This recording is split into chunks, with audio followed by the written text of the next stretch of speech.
Hi, this is Dr. Andrew Kaufman. I'm a board-certified Mohs surgeon, and I specialize primarily in the treatment of difficult or recurrent skin cancers.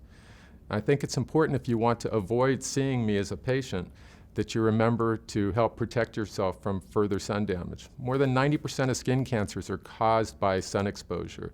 So the key thing is to use a broad spectrum sunscreen. That means something that screens out UVA and UVB, something with a SPF of 30 or greater, and you want to apply it every day. I'm in California with offices in Thousand Oaks and Santa Barbara, so we get a lot of ultraviolet light all year long. Also think about other things like using a hat or wearing protective clothing, especially on sunny days. The other key thing is that you get in the habit of looking over your skin, and if you see something that might be a problem, see your board-certified dermatologist early, because 100% of skin cancers are fully treatable if you pick them up at an early stage and treat them. So the key thing is see your dermatologist if you notice something that might be a problem. So what could be a problem? Well, first thing is once a month you should look over your skin at least.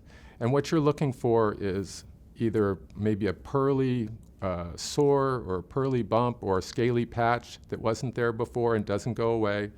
Or you want to look for things like a pigmented lesion that's changing. So the vast majority of skin cancers are basal cell carcinomas. That's about 3/4 of skin cancers. Fortunately, these are easily treatable with surgery most of the time. Second most common would be squamous cell carcinoma, and the third most common is malignant melanoma. Now, while malignant melanoma only makes up about 4 or 5% of skin cancers, it accounts for about 75% of the deaths associated with skin cancer. So get in the habit of doing a monthly self-examination and looking for something that wasn't there before and doesn't go away, or a changing pigmented lesion. Or, more importantly also, if the pigmented lesion has any of the A, B, C, D, E features. A stands for asymmetry, meaning if you cut it in half, one half doesn't equal the other half as far as size and shape. B stands for border, an irregular or jagged or blurred border. C stands for color, variation in color within the lesion or any of the colors red, white, blue, or black.